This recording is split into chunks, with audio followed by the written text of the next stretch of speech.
বিশাল এক সমাবেশে, অথচ তার দলের পরিচয় দিয়ে এখন অনেকে নাস্তিক, রাম, বাম, বাউল, ফাউল তাদের দলের অবস্থান পর্যন্ত ঘোষণা করছে যে তাদেরকে আঘাত করা মানে আমাদেরকে আঘাত করা। ম্যাডাম খালেদা জিয়া যদি সুস্থ থাকতেন ভালোভাবে কথাগুলো আমার মনে হয় তারা বলতে পারত না। তিনি যেহেতু বয়সের একটা দ্বার প্রান্তে এসে গেছে, ৮০ বছর চলছে, ৮০ বছরও মানুষ মরে না, ১০০ বছর পর্যন্ত হায়াত পায় নাকি? ডক্টর মোহাম্মদ ইউনূস কত বছর বয়স? ৮৩। তার মানে খালেদা জিয়ার চাইতেও প্রায় ৩ বছর বড়। পুরুষের চাইতে বেশি পরে মরে না। সুতরাং আমরা চাই ওনার হায়াতটা যেন আল্লাহ অন্তত এই যে আগ্রাসন বিরোধী ভূমিকাটা, বিশেষ করে ভারত, এই ভারত বিদ্বেষী মনোভাব তার ছিল, সুস্থ থাকলে তিনি এখনো দেখাতেন। আল্লাহ এই কারণে যেন তারে আরো কিছুদিন হায়াতটা বাড়িয়ে দেয়। কিন্তু তার দলের পরিচয় দিয়ে এখন ভারত প্রীতি যারা দেখায় তারা আমার মনে হয় ওই দল না করাই ভালো। আপনারা দলের বদনাম করছেন, আপনার কথা খারাপ লাগলেও এটাই সত্য কথা যে ভারত আপনাদের মতো মানুষকে এত বছর গুম করে রেখে দিয়েছিল, আর তারা এসে যদি এখন ভারতের সাফাই গায়, এই বাংলাদেশের মানুষ যত তাড়াতাড়ি বুঝবে যে ইন্ডিয়ার উগ্রপন্থী হিন্দু যারা এরা আমাদের প্রকাশ্য শত্রু, তত তাড়াতাড়ি এই দেশ দাঁড়াবে। যত দেরি করবে তত পিছিয়ে যাবে। আমি ওপেন ঘোষণা দিচ্ছি, এটা রেকর্ড হচ্ছে, প্রশাসন আছে, সিআইডি আছে, গোয়েন্দা আছে, ভারত এই বাংলাদেশের প্রকাশ্য আজন্ম শত্রু। গোপনে তো করেছে, প্রকাশ্য। তাদেরকে যে আমরা ঘৃণা করি শুধুমাত্র তাদের কর্মকাণ্ডের জন্য না, তাদের মনের ভেতরে যে বিদ্বেষ, বিশেষ করে মুসলমানদের জন্য। আল্লাহ রাব্বুল আলামিন জানিয়েছেন লা তাজিদান্না আশাদ্দান নাস। আমি ক্লাস আকারে কথা বলতে চাই। আরে যে বাদাম নিয়েছেন, এত বাদাম বিক্রি হবে? এই যারা নিতে চান তারা তো নিয়ে নিন, তো ওনার বাদাম শেষ করে দিন। আমরা এই ক্লাসের ভেতরে বাদাম খাওয়া চলবে না ভাই। দরকার ক্লাস শেষ হলে গেট থেকে সব দিয়ে দেবো, ওঠাউটি করা যাবে না ভাই। আমি মাপ চাচ্ছি আপনার কাছে, আমি এভাবে ক্লাস করতে পারবো না। আমি ক্লাস করাবো, করবেন না? ক্লাসের মতো থাকতে হবে। ক্লাসে আমার মনে হয় এভাবে করেন আপনার, না?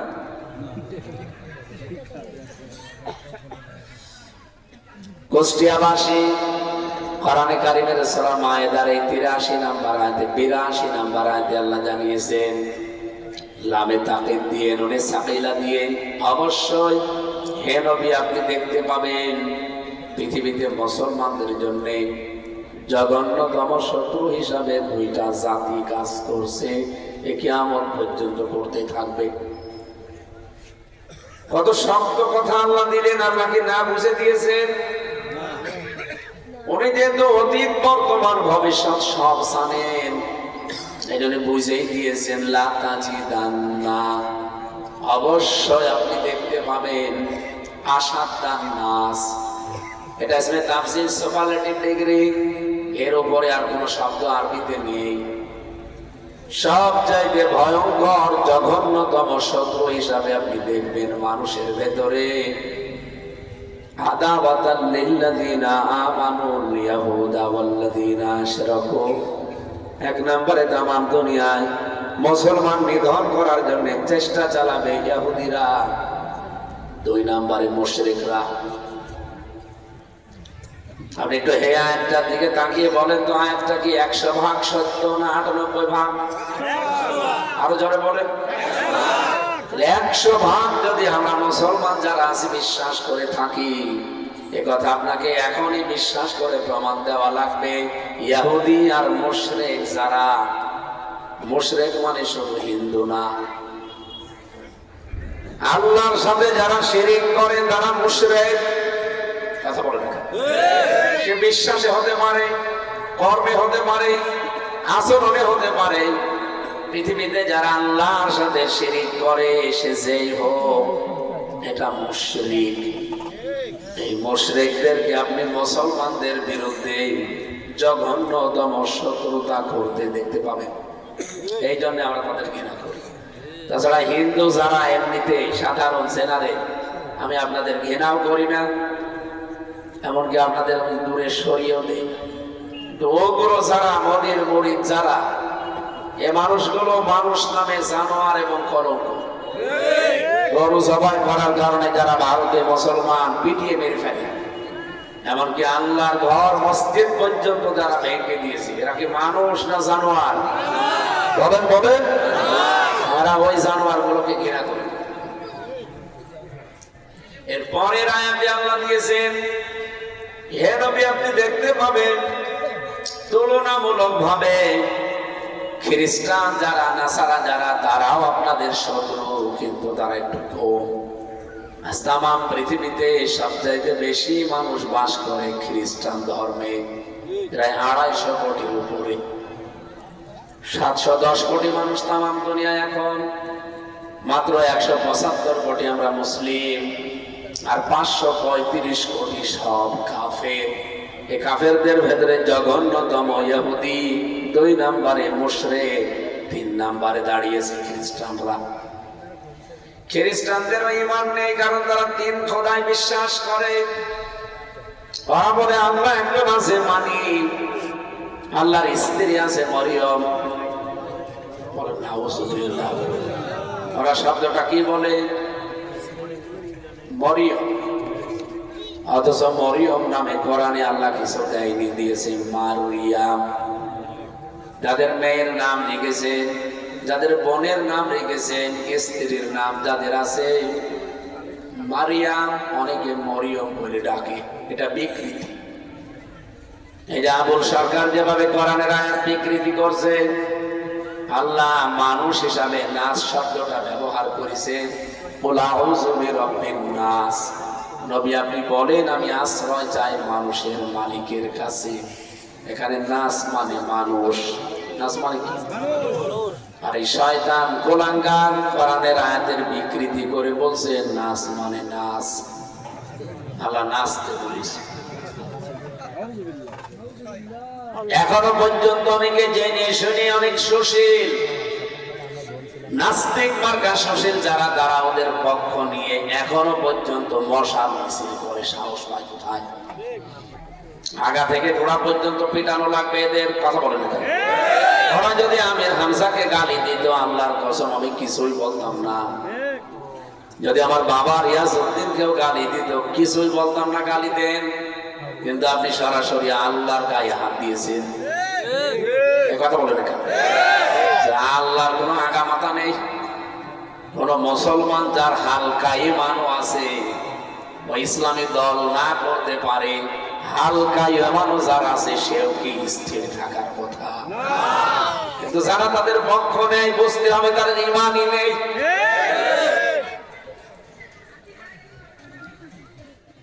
এই জন্য মুশরিক।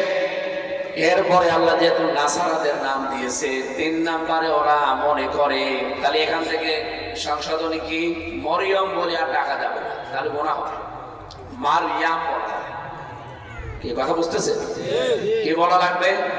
কারণ এই শব্দটা আল্লাহ কোরআনে দিয়েছেন, একটা সূরায় নাযিল করেছেন, সূরা মারিয়াম। আপনার 40টা নাকি হবে এই শব্দটা উচ্চারণ করবেন। মিম র ইয়া মিম মারিয়াম, 40টা নাকি পাবে না। যদি মরিয়ম বলে 40টা গুনাহ, কারণ অর্থ বিকৃত হয়ে গেছে। শুদ্ধ দিল আমাদের এত দাম, এত মর্যাদা নবীজি দিয়েছেন। কোরআনে কারীম যাদের অন্তরের ভেতরে নেই, ওগুলো মানুষের অন্তরই বলা হয় না। ইন্নাল্লাযী লাইসা ফী জাওফিহি শাইউম মিনাল কুরআন কাল বাইতিল খরিব। নবীজি বলেন যে অন্তরের ভেতরে আল্লাহর কোরআন নেই, ওটা মানুষের অন্তর না, ওজার গৃহ, শয়তানের ঘর। কোন কোরআন অন্তরে থাকা লাগবে? যে কোরআন শরীফ থাকলে আপনার অন্তরের ভেতরেও আলো থাকবে।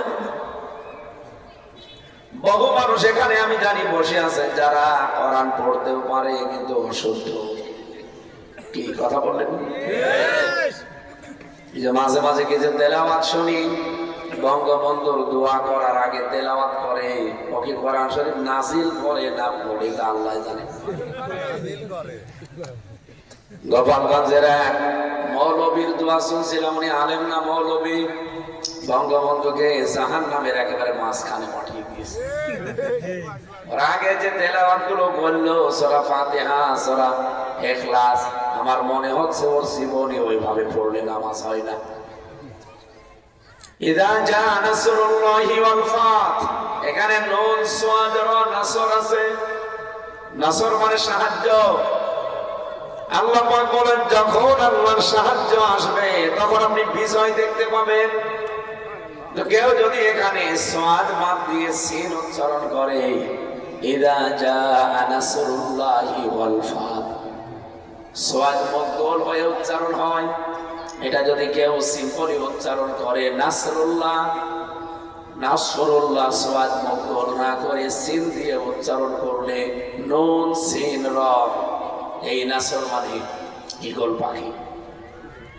বাংলা অর্থ কি দাঁড়িয়েছে দেখেছেন? যখন আসবে ঈগল পাখি তখন বিজয় পাবেন।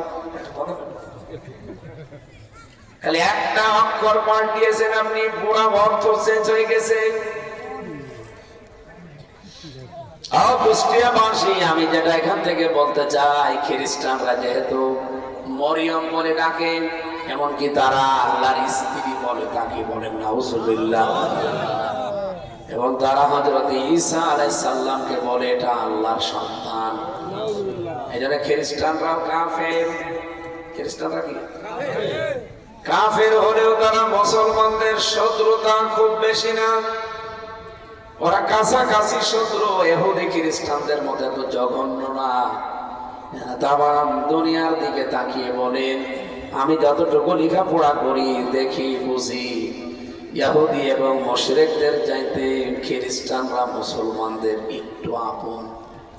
ওদেরও বিবেক, ওদেরও ঈমান নেই, কিন্তু ওদের হালকা বিবেক আছে। যদিও খ্রিস্টান এখন আর ওই খ্রিস্টান পৃথিবীতে নেই যেভাবে খ্রিস্টান হওয়া দরকার। ডোনাল্ড ট্রাম্প ও খ্রিস্টান, কিন্তু খ্রিস্টান ধর্ম মানে না।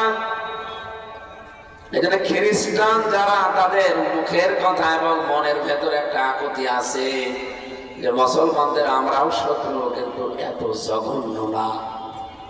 বাংলাদেশ জামাত ইসলামী সহ এই দেশে ইসলামপন্থী যারা, তাদেরকে আজ খ্রিস্টানরা চাচ্ছে এরা যেন এবার ইসলাম ক্ষমতায় যায়। ইহুদিরা তো চাই না, মুশরিক দাদা বাবুরা তো চাই না, খ্রিস্টানরা চাচ্ছে। যদিও তারা শিরিক করে আল্লাহর সাথে, তারাও কাফের। আমি যে কথা বলেছিলাম, পৃথিবীতে জঘন্যতম শত্রু আমাদের ইহুদি আর মুশরিকরা। সুতরাং এদেরকে শত্রু আপনাকে মনে করা লাগবে।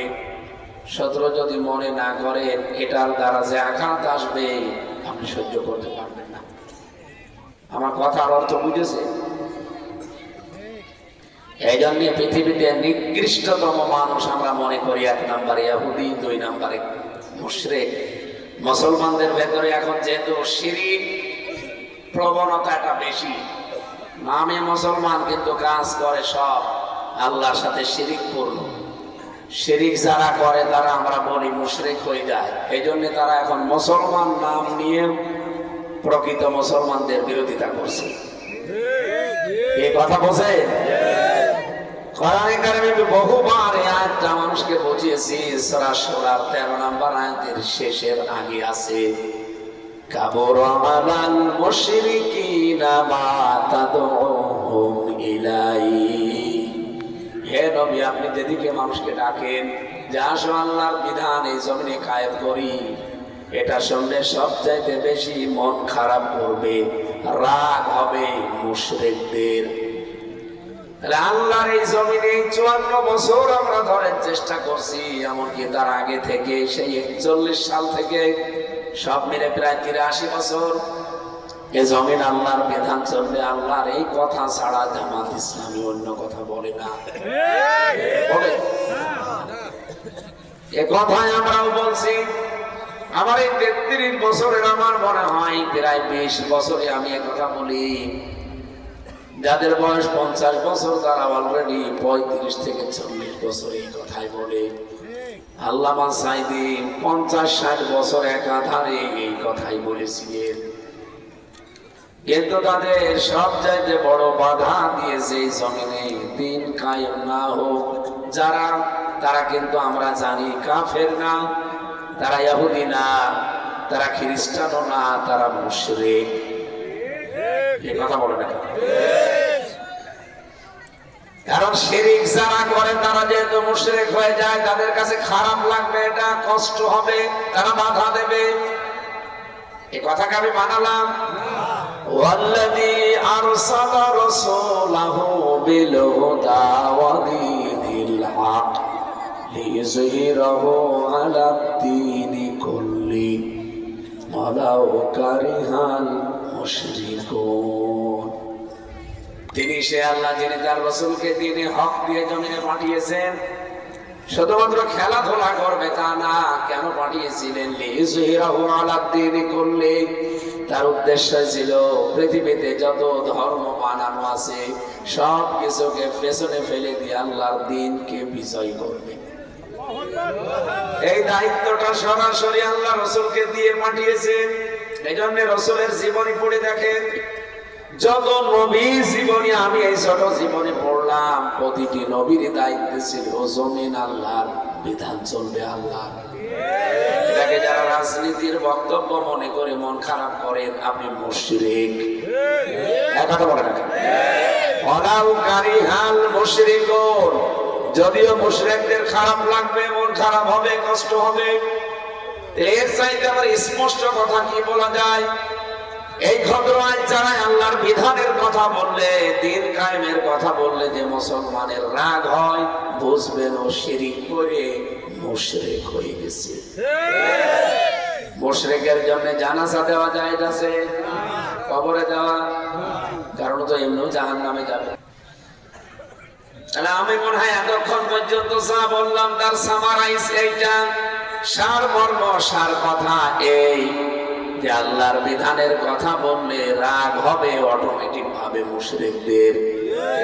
আপনার যদি কোন ক্রমে মন খারাপ হয়, রাগ হয়, আল্লাহর বিধানে জমিনে কায়েমের কথা শুনলে আপনি বিশ্বাস করতে পারেন আপনি মুশরিক। প্রশ্ন করতে পারেন, কই আমি তো শিরিক করি না, তাহলে আল্লাহ মিথ্যা কথা বলেছে? বলেন, আল্লাহ মিথ্যা কথা বলেছে? অবশ্যই আপনার শিরিক হয়, নাই তো আপনার তো মন খারাপ হওয়ার কথা না। যে কোনো ভাবে আপনার শিরিক হচ্ছে, আপনি হয়তো টের পাচ্ছেন না। আপনাকে আবিষ্কার করার জন্য আমি আহ্বান জানাচ্ছি, দেখেন কিভাবে শিরিক হচ্ছে। শিরিকের যতগুলো স্তর আছে, আমি তাফসীরে 120টা স্তর পড়েছি শিরিকের। শিরিক বিল যাত, শিরিক বিল সিফাত, শিরিক বিল ইখতিয়ার, শিরিক বিল হুকুক। তবে একটা একটা করে আমি 120 প্রকার শিরিক পেয়েছি। আমার তো মনে হয় আমাদের 120 প্রকারের 118 প্রকারই আছে। এত বড় বিশাল পাকায় দিয়ে মনে হচ্ছে আমি পাকা, একেবারে খাঁটি ইমানদার। 1500 বছর আগে একটা আয়াত নাযিল হয়েছে, আপনাদের আমি আরবিটা বলছি। লিয়াকাররিমুনা ইলাল্লাহি যুলফা, সূরা জুমারের ভেতরে আছে। হে নবী, এই মুশরিকদেরকেও যদি আপনি জিজ্ঞাসা করেন যে এই দেবতাগুলোর পূজা করো কেন, এ মাটির পাথরের মূর্তি বানিয়ে এর সামনে মাথা নত করো কেন, কি চাও এদের কাছে, ওই মুশরিকরাও বলবে আমরা এদের পূজা করি না, এদের মাধ্যমে আমরা আল্লাহর কাছে যেতে চাই। 1500 বছর আগে যদি ওই কাফের মুশরিকরা কথা বলতে পারে, আজ বাংলাদেশে বহু নামধারী মুসলমান যারা বিভিন্ন পীরের কাছে যায়, তাদেরও বিশ্বাস এটাই যে আমরা বাবাকে কিছু করি না, এ বাবার মাধ্যমে আমরা আল্লাহর কাছে যেতে চাই। অথচ আল্লাহ পর্যন্ত পৌঁছাতে পৃথিবীর কোন দালাল ধরা লাগবে না, কোন মাধ্যম লাগবে না। ওরা যে আয়াতটা পড়ে দলিল দেয়, ওরা মানিয়ে বলে ওইটা অবতাগু ইলাইহিল ওয়াসিলা, ইমানদারেরা আল্লাহকে ভয় করো আর আল্লাহ পর্যন্ত পৌঁছাতে একটা ওসিলা তালাশ করো। ওরা বলে ওসিলা মানে বাবা পীর, অথচ এখানে ওসিলা মানে নেক আমল। কি নেক আমল মানে? বহু মানুষ আমরা মনে করি আমল মানে বসে বসে সুবহানাল্লাহ পড়ছে, আমল করছে। বসে বসে সুবহানাল্লাহ পড়া কি আমল? এটা তো জিকির। আমি আবার বলছি, আমল মানে কি বলেন? আরবিতে বলে আমল, বাংলায় বলে কাজ, ইংরেজিতে বলে ওয়ার্ক, বিভিন্ন ভাষায় এই নাম আছে। আপনি যে বসে বসে তসবিহ টেপেন আর মনে করছেন লোকটা আমলদার হয়ে গেছে, ও কিসের আমল করে? ও তো বসে আছে। আমল মানে আপনাকে কাজ করা লাগবে, নেক কাজ যেটা, ভালো কাজ যেটা, মানুষের উপকার হয়, মানবতার কল্যাণ হয়, এইটার নাম আমল। আমি বসে বসে তসবিহ 1000 বার টিপলাম, কি মানুষের উপকার হচ্ছে বলেন? বলেন।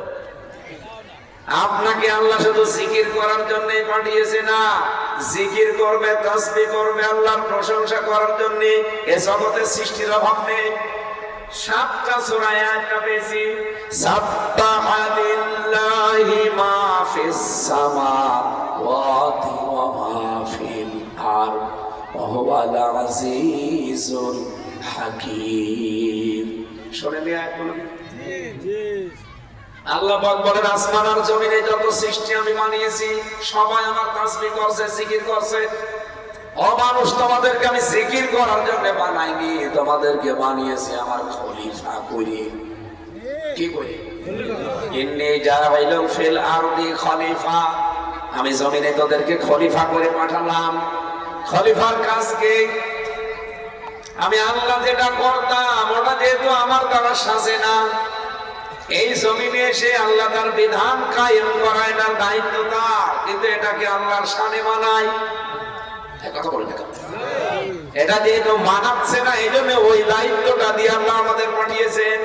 এই জন্য এই জমিনে সবচাইতে বড় ইবাদত, দায়িত্ব আমাদের জন্য এই জমিনে আল্লাহর খেলাফত কায়েম করা। কত উল্টা পাল্টা লোক আছে, ইসলাম না বুঝে আমাদের বহু ধরে, উনি এই কথা বললো, আর ভাই আমি বানিয়ে বলেছি, কোরআনে আছে। আল্লাহ আমাদের জমিনে খেলাফতের দায়িত্ব দিয়ে পাঠিয়েছেন। এই 54 বছর হয়ে গেল দেশটা স্বাধীন হওয়া, জমিনে আমরা তো নেই, আমরা আছি বিভিন্ন জায়গায়। এই জন্য জমিন জালেমরা ফাঁকা পেয়েছে, 180 মাইল বেগে চালিয়েছে। এবার আর এই জমিন ফাঁকা না, এ জমিনে এখন আপনার খলিফারা পদে পদে সিটি আছে। এবার জমিনে যদি শয়তানি করতে চান, আল্লাহর খলিফাদের মোকাবেলা করে করা লাগবে। এমনি এমনি ছাড় দেওয়া যাবে? খুব ছাড় দিয়েছি 54 বছর। আমরা বিভিন্ন দরগায়, বিভিন্ন আস্তানায়, কত মাজারে বসে বসে শুধু জিকির করার ধান্দায় ছিলাম। আমি জিকিরকে খারাপ বলি না, কারণ জিকির করার জন্য আল্লাহ আমাদেরকে বানাননি, কারণ জিকিরের জন্য, তাসবিহ করার জন্য আল্লাহর সৃষ্টি আছে। আপনি কি মনে করেন এই যে পিপিলিকা অবশ্যই আছে, ও আল্লাহর তাসবিহ পড়ছে? এই যে গাছগুলো বিকাল বেলা লম্বা হয়ে যায় সেজদা, এই যে ছায়া লম্বা করে সেজদা দেয়, জিকির করে, তাসবিহ করে। হ্যাঁ, তাদের তাসবিহর ভাষা হয়তো আমরা বুঝি না।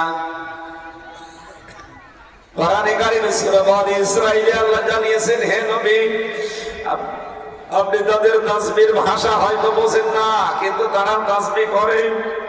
তুসাব্বিহু লাহুস সামাওয়াতুস সাবউ ওয়াল আরদু ওয়া মান ফীহিন্না ওয়া ইম মিন শাইইন ইল্লা ইউসাব্বিহু বিহামদিহি ওয়ালাকিন লা তাফকাহুনা তাসবিহাহুম ইন্নাহু কানা হালিমান গফুরা। রব্বুল আলামিন বলেন, পৃথিবীতে এমন কোন জিনিস নেই, 60 দিন মানে জিনিস, যে আমি আল্লাহর তাসবিহ করে না, কিন্তু তোমরা তাদের তাসবিহর ভাষা বোঝো না। কি বুঝলেন এখান থেকে?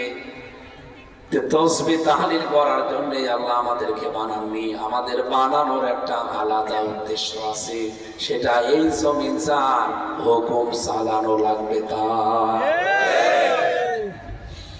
তাহলে শিরক বিসাত, শিরক বিসিফাত যেটা ইহুদি খ্রিস্টান মুশরিক ওই জামানার কাফেররা করতো, হয়তো বুঝে করুক না বুঝে করুক, বাংলাদেশে আমরা যারা এখন এই শিরকে লিপ্ত আছি দেখেন তারাই পীরের নাম নিয়ে হলে জমিনে দিন কায়েমের বিপক্ষে কথা বলে।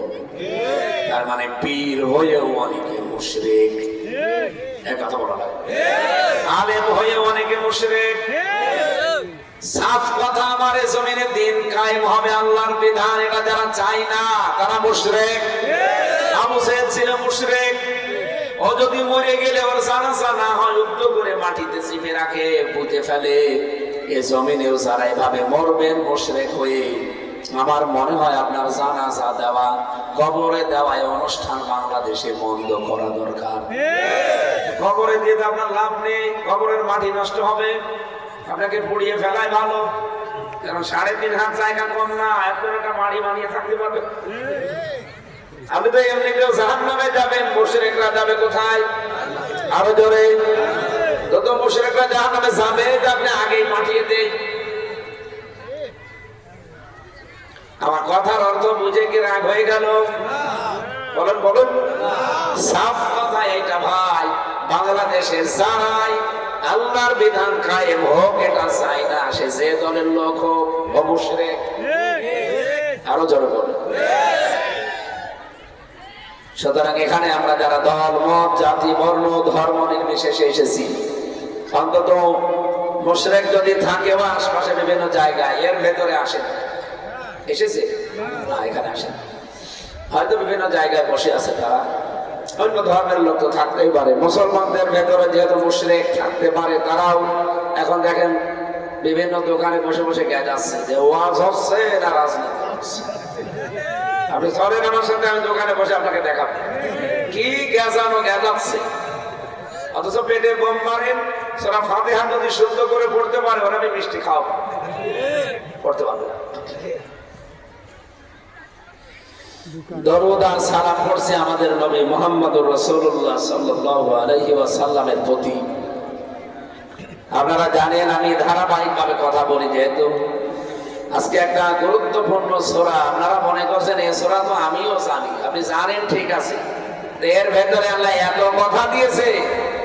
নবীজি বলেন কোরআন শরীফ যদি আল্লাহ নাযিল নাও করে সূরা আসর নাযিল করতো, তাও আমার উম্মতের জন্য হেদায়েতের জন্য যথেষ্ট হয়ে যেত। এত কথা এর ভেতরে আছে, আমরা তো শুনি না এইভাবে। আসেন আমরা আবিষ্কার করার চেষ্টা করি সূরা আসর। এখান থেকে আমরা কিছু শিক্ষা নিয়ে আজকে পড়ে যেতে চাই।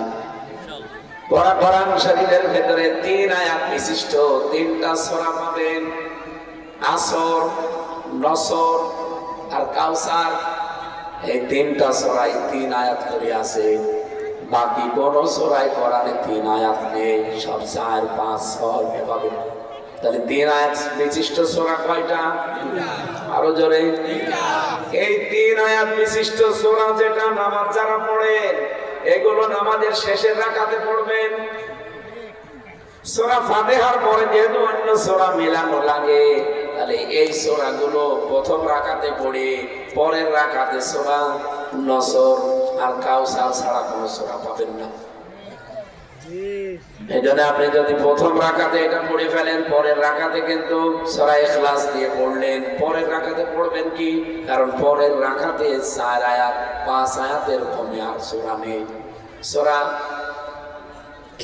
ফালাকের ভেতরে 5 আয়াত আছে, সূরা নাসের ভেতরে 6 আয়াত আছে, আর সূরা ইখলাসের ভেতরে 4 আয়াত আছে। কেউ যদি সূরা নসর প্রথমে তেলাওয়াত করে পরবর্তীতে কাউসার পড়ে, ওর নামাজ কিন্তু ইচ্ছা করে পড়লে হবে না। কথা বুঝে ফেলেছি?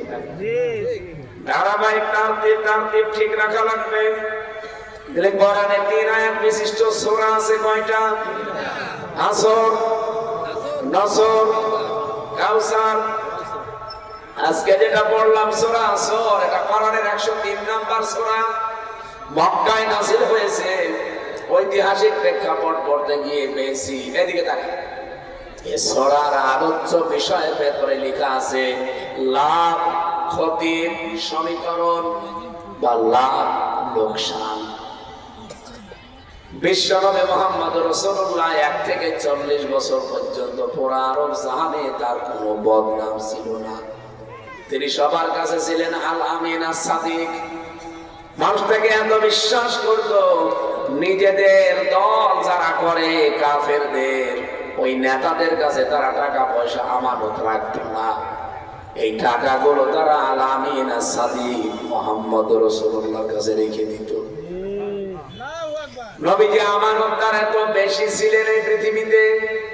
বিশ্ব নবী জানিয়েছেন কিয়ামতের আগে যে 40টা বিষয় দুনিয়ার দিকে ধেয়ে আসবে, তার ভিতরে আমানতদার মানুষ আপনি মাইকিং করে এলাকায় খুঁজে পাবেন না। আমার মনে হয় এই আলচারা ইউনিয়নে এখন যদি মাইকিং করা যায় যে আমানতদার মানুষ আছে, একটা মানুষকেও আপনি দেখাতে পারবেন না। আমানত মানে শুধুমাত্র টাকা পয়সা রাখলেই ফেরত দেয়, এটা আমানত না। এ ভোট আমানত। কথা বলে দেখেন, বলতে পারেন হুজুর ভোটে দাঁড়িয়েছেন তো। আরে ভাই না, এ কথা আমি এর আগেও বলেছি, সে 11 সাল থেকে, তখন তো ভোটে দাঁড়ায়নি। সূরা নেসার 58 নম্বর আয়াতে পারি যে তাফসিরে মারিফুল কোরআন ফিলামের বাংলায় লেখা আছে ইন্নাল্লাহা ইয়া'মুরুকুম আন তু'আদ্দুল আমানাতি ইলা আহলিহা।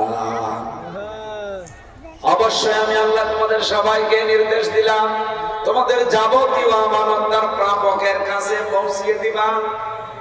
এই কুষ্টিয়াতে সদর থানায় মনে করেন 10 জন ভোটে দাঁড়াবে। এই 10 জনের ভেতরে যার দ্বারা আপনার মনে হয় যে রাষ্ট্রের সম্পদ সংরক্ষণ হবে, মানুষের অধিকারগুলো আদায় হবে, আপনার এই ভোট নামক সাক্ষী আমানত তাকে দেওয়া আপনার দায়িত্ব। এরকম মানুষ আমরা দেশে কিন্তু খুব বেশি পাবো না। অনেকেই কিন্তু বিক্রি হয়ে যাবে, শুধু চা বিড়ি আর কিছু টাকা দিলে আমানতের দায়িত্ব শেষ। নবীজি তার এমনি বলে নাই যে কিয়ামতের আগে মানুষকে মাইকিং করে আপনি এলাকায় একটা আমানতদার মানুষ খুঁজে পাবেন না। আমি আয়াতের ভেতরে আমানত পেয়েছি 9 প্রকার। কত? এই যে কথা বলছি এটা আমানত। একজনকে বললাম যে ভাই কথাটা আপনি অন্য জায়গায় বলবেন না, ও দেখা যাচ্ছে আর এক জায়গায় বলে দিয়েছে আমানতের খেয়ানত করেছি। এরকম আমানতের খেয়ানত করা মানুষ দেশে এখন নেই, যাই ছিল। ডায়াবেটিস আমার 19, আজকে মানলাম 19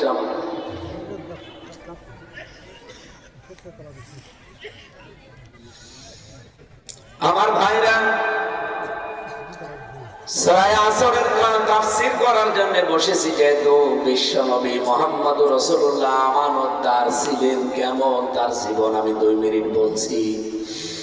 যেদিন তাকে মেরে ফেলার জন্য কাফেররা লাল ওট ঘোষণা দিয়েছে 100, আবু জেহেল সংসদে তার উন্নত আইন পাশ করেছে যে মুহাম্মদের মাথা যদি কেউ জীবিত অথবা মৃত নিয়ে আসতে পারে 100 লাল ওট দেওয়া হবে।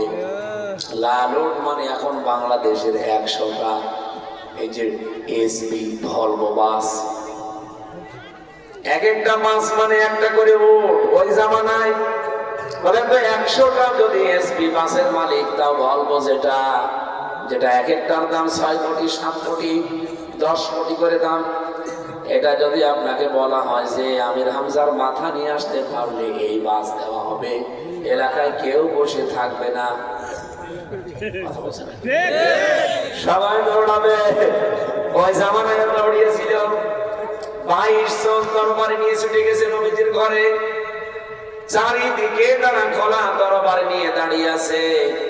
বিশ্বনবী নিজের জামাই হযরতে আলীকে ডাক দিলেন ঘরের ভেতরে, বললেন আলী তুমি আমার বিছানায় আমার চাদরটা উপরে দিয়ে শুয়ে পড়ো, আমার সামনে এই বিছানায়। যারা আমাকে মেরে ফেলার জন্য তরবারি নিয়ে দাঁড়িয়ে আছে ওদের বিভিন্ন আমানত টোপলা বাধা বাধা আমার কাছে রেখে গেছে। ওরা ওদের নেতাকে বিশ্বাস করে না, কিন্তু আমারে বিশ্বাস করে। আমি যদি এখন এগুলো নিয়ে পালিয়ে চলে যাই, তাহলে আমার আলামিন নামের কলঙ্ক হবে। কোন নাম? আমার এই নামের কলঙ্ক হয়ে যাবে, যে আলামিনের কাছে রেখেছিলাম, ওই পালিয়ে গেছে। সুতরাং তোমারে আমি এই জায়গায় রেখে গেলাম। আর ওই যে টোপলা গুলো দেখতে পাও ঘরের কোনায় রাখা আছে, ওর নাম লেখা আছে। সকালবেলা ওরা যখন এসে আমারে পাবে না, তোমারে যখন পাবে, তুমি আমানত গুলো স্যার দাদার কাছে বুঝে বুঝে দিয়ে দিও। ও বাংলার মুসলমানেরা, যে নবীর আদর্শ প্রতিষ্ঠার জন্য এত চেষ্টা করি, টের পাচ্ছেন কেন? চিন্তা করে দেখেন, যেখানে জীবন মরণ নিয়ে টানাটানি, নিজের জামাইকে রেখে যাচ্ছে। আপনি চিন্তা করেন, নিজের জামাইকে মরণের বিছানায় রেখে যাচ্ছে কেন? কারণ আমানতের দায়িত্ব পালন করা লাগবে। আমরা বাংলাদেশটাকে যদি এইভাবে তৈরি করতে পারতাম, যে তাকে দায়িত্ব দেওয়া হবে, আমানতের দায়িত্ব সে যেন পালন করতে পারে, বাংলাদেশ আল্লাহর কসম 15 বছর লাগবে না, 5 বছরে বিশ্বে দাঁড়িয়ে যাবে। আমিরে জামাত এমনিতে এত সাহস দেখায় যে আপনারা মাত্র গিয়ে দেখেন 2 বছরে আমরা দেশকে দাঁড়িয়ে ফেলবো। দাঁড় করিয়ে এমনি ফেলবো না, কারণ আমরা এরকম মানুষ এদেশে তৈরি করেছি, কোটি কোটি টাকা তাদের কাছে দিলেও তারা মারিং কাটিং করবে না। আমি একেবারে পারফেক্ট বলবো না জামাত ইসলামী বাংলাদেশকে, কিন্তু আল্লাহর কসম করান আমার সামনে আমি মাথায় নিয়ে বলতে পারি, এই দেশে যতগুলো রাজনৈতিক দল আছে 73টা, তুলনামূলক ভাবে সবার উপরে বাংলাদেশ জামাত ইসলাম। আপনি কোন দিক থেকে বলবেন বলেন? বলতে পারবেন তার দাড়ি ছোট ছোট, ওদের তো দাড়ি ছোট, আর আপনার কি ছোট? বলে আমরা তো দাড়ি নেই। অর্থনৈতিক কারণে বাংলাদেশ জামাত ইসলামীতে বহু পরীক্ষা হয়েছে, কিন্তু তাদের 4 আনা পর্যন্ত এখনো দুর্নীতি ধরা পড়েনি। যদি 2-1 ধরা পড়ে, তার 14 গোষ্ঠী উদ্ধার হয়ে গেছে। কিন্তু বিশ্বে আমরা দেখেছি অনেক দল কমপক্ষে 4 বার বাংলাদেশকে দুর্নীতিতে চ্যাম্পিয়ন হয়েছে। তাদের মুখে জামাত ইসলামীর বদনাম করায় না মানায়। সাজর যদি এসে সুসকে বলে যে পেছনে ফোটা, ওর দাঁত মুখ ফেলে ফেলা থাকবে না? আমার তো ফোটা একটা, তোর হাজার হাজার। আমার তো মাত্র একটা ফোটা, আমি তো বন্ধ করে ফেলতে পারবো, তো 1000 ফুটো। আপনারা যে বদনাম করেন সুশীল নাম নিয়ে, বিভিন্ন টক শোতে বসে বসে জামাত ইসলামের ভুল ধরেন। আপনি জামাতের এই কাজগুলো দেখেছেন? আপনার কাছে টাকা দিলে হাওয়া হয়ে যায়, আর এদের কাছে টাকা দিলে কি করি, এরা বন্টন করবে সঠিক জায়গায়, পাগল হয়ে যায়। আমি এমনি জামাত ইসলামী টাকা দিয়েছি আপনি মনে করেন? এত কষ্টের টাকাগুলো আমি তুলে দেই আন্দাজেই না, আমি জানি এই জায়গাগুলো টাকা দেওয়া আমানতের দায়িত্ব তারা সঠিকভাবে পালন করবে। আমি আবার বলছি ভাই, জামাত ইসলামী বাংলাদেশ পরিপূর্ণ পারফেক্ট না, তাদেরও দোষ আছে, তাদেরও ইমান আমলে সমস্যা অনেক আছে। কিন্তু এই বাংলাদেশে যত বড় হুজুর বলেন আর খেজুর বলেন, যতগুলো মানুষ এই দেশে রাজনীতি করছে বা রাজনীতির বাইরে আছে, সবার তুলনায় জামাত ইসলামী বাংলাদেশ উপরে। এটা আপনাকে স্বীকার করা লাগবে, যদি না করেন এটা আপনার অবিচার করা হবে। শুধু পোশাক আশাক এই মানুষের সব শেষ না। মনে করেন দাড়ির কথা বলে আপনি এমন কাঁদেন, দাড়ির কথা বলে আপনি তুলনা দেন, যে দাড়ি যদি সব হয়ে যায়, তাহলে রবীন্দ্রনাথ ঠাকুরকে আপনি কিভাবে মাপবেন? ওর দাড়ি দেখেছেন? বলেন, ওর কত বড় বড় দাড়ি, আমার তো কয়টা? আমার চাইতে ওর দাড়ি মনে হয় 5 ডবল বড়। এরপর ওর গাড়ি ফুটুন, আর মোষ কত বড় বড় মোষ, ওর চোখ বাঁচিল পা পর্যন্ত। দেখেননি? খালি পাগড়ি মাথায় দিলে যদি মানুষ ভালো মানুষ হয়ে যায়, লালন কি লিখেছে পাগড়ি। ভালো মানুষ কারে বলে, আমলদার মানুষ কারে বলে আমরা জানি না। অনেকেই মনে করি মসজিদে বসে বসে সুবহানাল্লাহ পড়ছে এমন হয় বিশাল আমলদার। আমাকে বাংলায় বললাম আমল মানে কাজ। ও কি কাজ করছে এমন? ওর নিজের কোন কাজ হচ্ছে, পরিবারের কোন কাজ হচ্ছে, সমাজের কোন কাজ হচ্ছে, দেশের কোন কাজ হচ্ছে, আপনি আমলদার করে ফেললেন? বলেন, কত কাজ করা লাগবে। হয় তার নিজের উপকার হবে, ব্যক্তি, পরিবার, সমাজ, রাষ্ট্রের মানবতার উপকারের জন্য যারা কাজ করে, মনে করে যে রাস্তাটা সংস্কার করা লাগবে, এখান থেকে 1.5 কিলোমিটার হেঁটে যাওয়া যায় না, যারা পরিষ্কার পরিচ্ছন্ন করে অন্তত রাস্তাটা ঠিক করে দেয়, তারা কাজ করছে, তারা আমল করছে। এই আমল কারা বাংলাদেশে করে আপনি টের পান না? অনেকেই মনে করে মসজিদে 2টা দরজা লাগিয়ে দিলে বিশাল কাজ করে ফেলেছে আমল। কে বলেছে আপনাকে? মসজিদে টানা কাজ লাগিয়ে দেয়, দরজা লাগিয়ে দেয়। একটা মসজিদে টানা কাজ দিয়ে, দরজা দিয়ে, এসি লাগিয়ে কয়জন মানুষ নামাজ পড়বে? না, খুব বেশি হলো 500। কথা বলেন না? কিন্তু এই যে বাক্স ব্রিজ থেকে শুরু করে এই পর্যন্ত যে ভাঙা রাস্তাটা সংস্কারের জন্য যারা উদ্যোগ নেবে, কাজ করবে, এর জন্য যারা চেষ্টা চালাবে, 1000 মসজিদ বানানোর চাইতে এই রাস্তাটা বানানো আল্লাহর কাছে দামি। কেন? কারণ এখানে 1000 1000 500 না, এখানে 1000 লক্ষ লক্ষ মানুষ চলাফেরা করবে। আমাদের দেশের মানুষ আমরা ইসলাম না বোঝার কারণে এরকম উলটপালট কাজ করি। রাস্তার বাজেটের টাকা আত্মসাৎ করে মসজিদে, মাদ্রাসায় দেয়, মনে করো সওয়াব এখানে আরো বেশি হবে। আপনার সওয়াব তো দূরের কথার গুনাহ হবে। কথা বোঝাতে পেরেছি কিনা বলে? আমাদের কুষ্টিয়ার এই যে পাটিকাবাড়ির পাশে ইউনিয়ন, আমাদের আগে যারা দায়িত্বে ছিল আমি শুনেছি এই মানুষগুলো রাস্তা, ব্রিজ, এই টাকা যা বাজেট হয় সেখান থেকে অর্ধেক টাকা আত্মসাৎ করে নিতে খায়, আর অর্ধেক মনে করেন 100 টাকা আর 50 টাকা খেয়ে ফেলেছে। 25 টাকার রাস্তায় কাজ হয় আর 25 টাকায় মসজিদে, মাদ্রাসায় দেয়। অথচ 100 টাকার 100 টাকা এই রাস্তায় ব্যয় করার দরকার ছিল।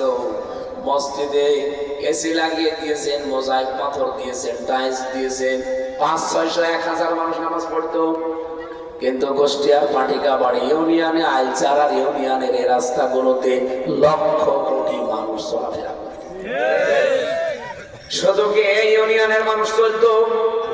বলেন, সারা বাংলাদেশের বিভিন্ন জায়গা থেকে যারা এখানে আসতো, এই ইউনিয়ন থেকে ওই ইউনিয়নে যাইতো, এই রাস্তা দিয়ে তারা চলাফেরা করতো। এই জন্য বাংলাদেশ জামাত ইসলামী দেখবেন এই যে পরিষ্কার পরিচ্ছন্নতা, রাস্তাঘাট, ব্রিজ চেষ্টা করে তারা যতটুকু পারে এটা সংস্কার করে চলাফেরা করার জন্য একটা যতটুকু পারা যায় চেষ্টা করছে। এটা এমনি না। কোরআন থেকে তাদের কর্মসূচি গুলো সব একটা একটা করে নেওয়া আমি দেখেছি। নবীজি নিজের জামাইকে পর্যন্ত বললেন এখানে শুয়ে থাকো। হযরতে আলী একবারের জন্য তিনি বিশ্রাম দেননি, তিনি শুয়ে পড়লেন।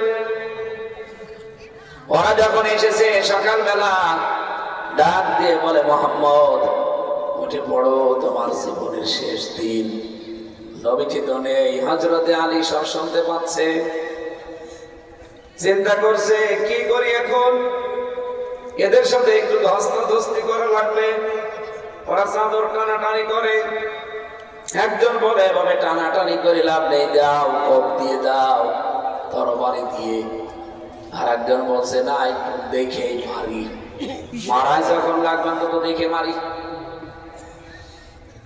একজন আর একজনকে কথা বলতে বলতে যারা টানে, 1 জন 2 জন 5 জন 7 জন 22 জন একাধারে টানাটানি করে, কিন্তু চাদর খুলতে পারে না।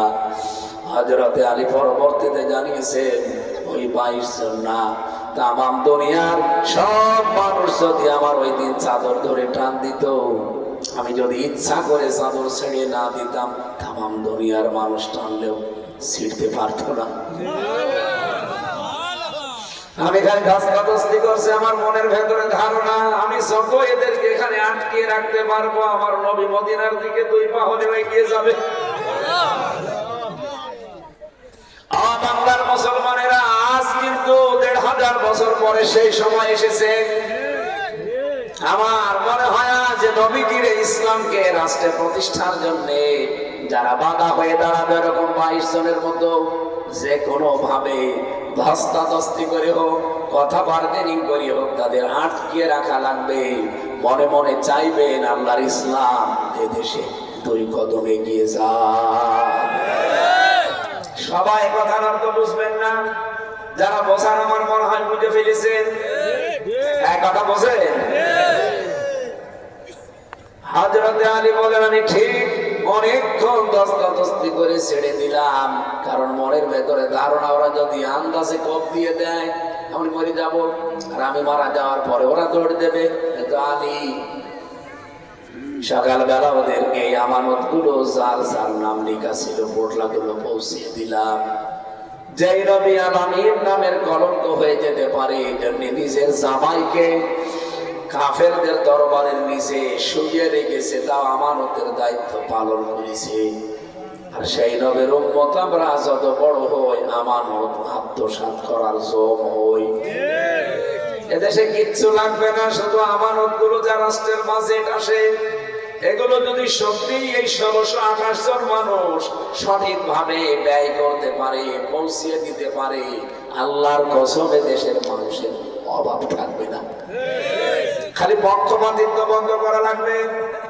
যেখানে যেটা বাজেট হয় ওইটা ওইভাবে আমানত মনে করে পৌঁছিয়ে দেওয়া লাগবে, ওই পরিমাণ কাজ হওয়া লাগবে। আর আমি জানি ইসলাম আসলে এটা হবে। এক কথা বলে না, আপনাদের এই রাস্তা বাজেট হয়েছিল কিন্তু রাস্তা হয়নি কেন? এটা তো 100 টাকা বাজেট ছিল, 100 টাকায় খরচ হলে ওটা 100 বছর যাওয়ার কথা। সিঙ্গাপুরের রাস্তায় মনে করেন 100 টাকা বাজেট হয়, 100 টাকায় খরচ হয়, এই জন্য রাস্তা বানায় 100 বছরের জন্য। সিঙ্গাপুরে আমি নিজে যেয়ে দেখেছি রাস্তায় 120 বছর চলে যাবে, কিছুই হবে না। টার্গেট দিয়েছিল মাত্র 100 বছর, চলে যাচ্ছে কত বছর? কথা বলে না। মালয়েশিয়াতে যান, পাহাড়ি এলাকার যে রাস্তা 3.5 কিলোমিটার ওঠা লাগে পাহাড়ে, গাড়ি ঘুরতে ঘুরতে ওঠে। রিং রোড, এত সুন্দর রাস্তা বানিয়েছে। আমি জানিয়েছি কয়েকবার উঠলাম ভাই ক্যামেরুন হাইল্যান্ডে। এ সমস্ত জায়গাগুলোতে মেঘ হাতের সাথে এসে ধরা দেয়, মনে হচ্ছে মেঘকে ডাক দিলে মেঘ এসে হাতের ভেতরে ভাসতেছে, এত উপরে। এই যে রাস্তায় আসা যাওয়ার এই রাস্তাগুলো 100 বছরের টার্গেট নিয়ে তারা বানিয়েছে। আমি কথা বলে দেখেছি কত বছর টিকতে পারে। 120 বছর চলে যাওয়ার পর কিছু হবে না, কিন্তু ওরা মেয়াদের পরে আর রাখে না। 100 বছর পরে ভালো হলেও ভেঙে ফেলে, আবার নতুন করে বানায়। কারণ তাদের টাকা তো আর এদিক ওদিকে যায়নি, ওদের টাকা তো আর সাহেব পাড়া বানায়নি, বেগম পাড়া বানায়নি। আমাদের টাকায় সাহেব পাড়া বেগম পাড়া বানানো বন্ধ করে দেন। রাস্তা 100 বছরের জন্য হলে এ রাস্তা 200 বছর চলে যাবে। আমি গ্যারান্টি দিতে পারি, ইসলাম এই দেশে আসে, শুধু জামাত ইসলাম বলি না, ইসলাম যদি আসে আল্লাহর কসম এই দেশটা আমরা জান্নাতের মতো মিনি জান্নাত বানিয়ে ফেলতে পারবো।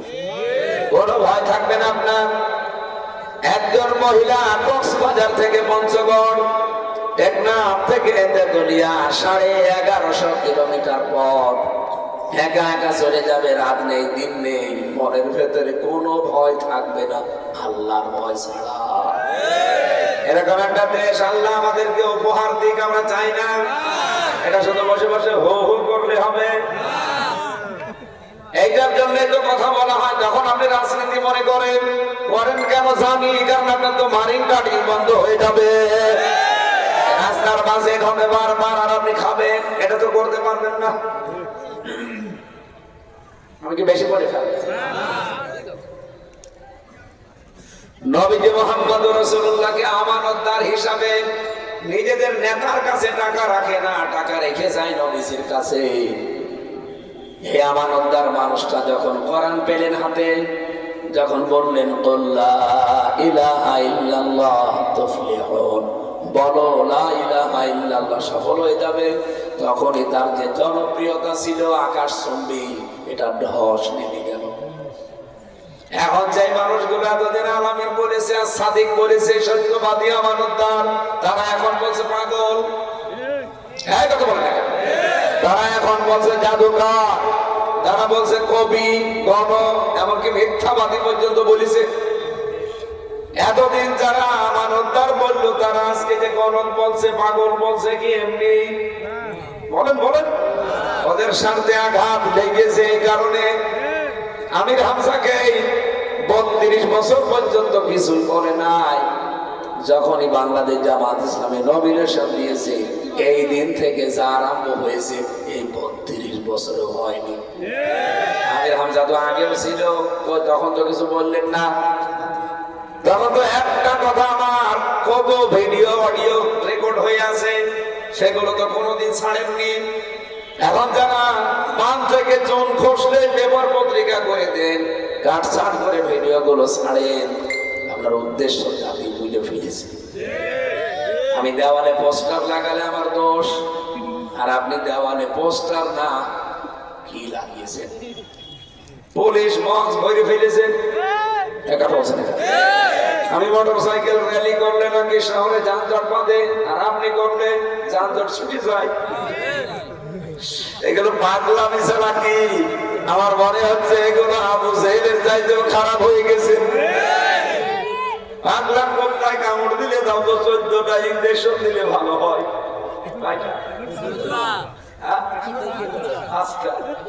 5টা ইঞ্জেকশন নাভিতে দিত আগে, ছোটবেলা বেলা কত দিয়েছিল?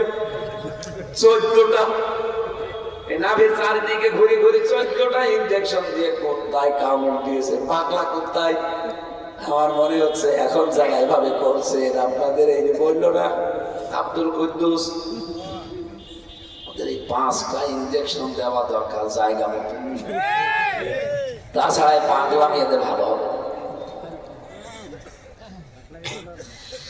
আপনি চিন্তা করেন তো, সেই লোকটা এত জনপ্রিয়, ধস নেমে গেল একেবারে নিম্নে। কাফেররা তখন বলা বলে আরম্ভ করলো যে মুহাম্মদ শেষ, ওর জীবন ক্ষতিগ্রস্ত। কি ছিল আর কি হয়ে গেল? আল্লাহ রাব্বুল আলামিন তখন আয়াত নাযিল করলেন। রাব্বুল আলামিন নাযিল করে জানালেন, ওয়াল আসরি ইন্নাল ইনসানা লাফি খুসর। আসরের নামাজের কসম, সময়ের কসম, ইতিহাসের কসম। এখানে আসর শব্দের তাফসীর হয় 3টা। আমরা সবাই জানি আসর মানে আসরের একটা সময় আছে না? যে সময় মানুষ আসরের নামাজ পড়ে, আমরা সবাই জানি আসর মানে জীবনের শেষ বেলা, একেবারে বেলা শেষ। এরপরে কিন্তু আর বেশি সময় সূর্য থাকে না। তার মানে মানুষকে আল্লাহ বোঝাতে চায়, মানুষ তোমারও জীবনে আসরে এসে গেছে, সময় আর বেশি নেই। জীবিত মানুষদেরকে আল্লাহ যত সম্পদ দিয়েছেন দুনিয়ায়, এইদিকে তাকান, জীবিত মানুষদেরকে আল্লাহ যত সম্পদ দিয়েছেন দুনিয়ায়, সে নারী হোক আর পুরুষ হোক, সবচাইতে দামি সম্পদের নাম হচ্ছে সময়, হায়াত। হায়াত আছে এই জন্য হামজা এখানে বসে আছে, হায়াত আছে এই জন্য খায়রুল এখানে বসে আছে। হায়াত না থাকলেও কিসের বিশেষ অতিথি আর কিসের প্রধান বক্তা রাখতেন এখানে? বলেন বলেন। তাহলে আমার দাম এই জন্য যে আমার হায়াত আছে, আমি এখনো মরি নাই। মৃত হয়ে গেলে আমাকে এখানে বসতেও দিত না, রাখতেও না, দিয়ে দিত মাটির নিচে।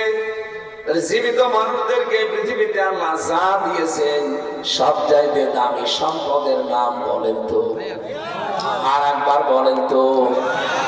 এত দামি সম্পদ এই হায়াত। আমার মনে হয় এখন যদি কাউকে এখানে বলা হয় যে 20,000 টাকা দেব, তোমার হায়াত যা আছে সেখান থেকে 2 বছর দিয়ে দাও, করাতে হবে?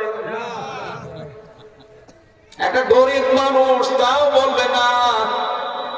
আপনি মনে করেন 2035 সাল পর্যন্ত বাঁচতেন, 2033 সালে আপনি মরে যাবেন, ওই 2 বছরের হায়াত আপনি আমারে দিয়ে দেন, 10,000 টাকা দেব, কেউ রাজি হবে না? হয়েছে একজন রাজি হয়েছে, হযরত আদম আলাইহিস সালাম। উনি ওনার সন্তান হযরত ইদ্রিস নবীকে জীবনের হায়াত থেকে 60 বছর দিয়ে দিয়েছিলেন। উনি হায়াত পেয়েছিলেন 1000 বছর, আর হযরত ইদ্রিস হায়াত পেয়েছে মাত্র 40 বছর। আল্লাহ রাব্বুল আলামিন হযরত আদমকে হায়াতের তালিকা দেখিয়েছিলেন যে এই তোমার সন্তান, এই তোমার সন্তান, এই হায়াত দিলাম। উনি হায়াত দেখতে দেখতে ইদ্রিস নবীর দিকে তাকিয়ে দেখলেন মাত্র 40 বছর। আল্লাহ এ কি আমার 1000 বছরের আমার সন্তানের ওর হায়াত লিখে ফেলেছি, ও আর কম বেশি করা যাবে না। হযরত আদম ওই দিন বলেছিলেন, মাবুদ আমার হায়াত থেকে আমি আমার সন্তানকে 60 বছর দিয়ে দিলাম, আমার ছেলেটাকে তুমি 100 বছর বাঁচিয়ে রাখো। হযরত ইদ্রিস নবী 100 বছরের দুনিয়ায় বেঁচে ছিলেন, কিন্তু আশ্চর্যের বিষয় হযরত আদমের আর পরবর্তীতে মনে নেই। কারণ আদম সন্তান নাম হচ্ছে নিসিয়ান থেকে, এটা ইনসান, নিসিয়ান থেকে মানুষ ভুলে যায়, এই জন্য মানুষের নাম মানুষ, নাস ইনসান। ঠিক আজরাইল ফেরেশতা চলে এসেছে 960 বছর, 40 বছর পর উনি 60 বছর দিয়েছে। নির্ধারিত হায়াত শেষ হলে ফেরেশতা এসে যায়। ফেরেশতা এসে বলছে আপনার তো যাওয়া লাগবে। উনি বলছে না, আমার হায়াত 1000 বছর, আমি যাব না। যাবেন না মানে? আপনি তো আপনার ছেলে ইদ্রিসকে 60 বছর দিয়ে দিয়েছেন। উনি বলছে না, আমি দেইনি। হযরত আজরাইল আল্লাহর কাছে বলে, রব্বুল আলামিন এ কার কাছে পাঠালে? এ নিজের হায়াত নিজের ছেলেকে দিয়ে এখন অস্বীকার করে যেতে চাই না। আল্লাহ পাক বলেন আমি জানিও ভুলে যাবে। এই যে মানুষের স্বভাব ভুলে যাওয়া, আমরাও যেহেতু আদমের সন্তান, এখন যা বলছি আমার মনে হয় ফেব্রুয়ারির 5 তারিখে নির্বাচন দিলে অনেকেই ভুলে যাবে।